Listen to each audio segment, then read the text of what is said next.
ukaenda kwa vita, na ukienda kwa vita haujui ni Mungu mgani mwenye umeenda na yeye kwa vita. Kuna Mungu wa vita, kuna Mungu wa amani, kuna Mungu wa mkate, kunaye Mungu ambaye ni Bwana wa majeshi.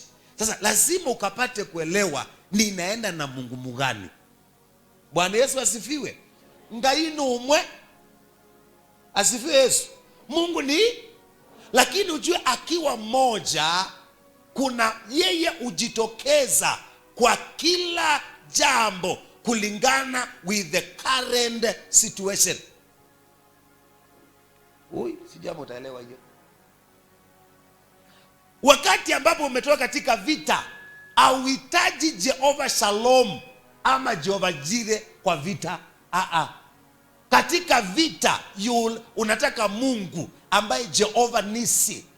Sema amen.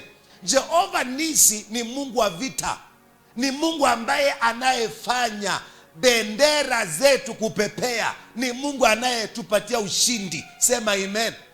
Sasa Mungu Jehova Shalom ataonekana kwako wakati wa vita. There is a God of war.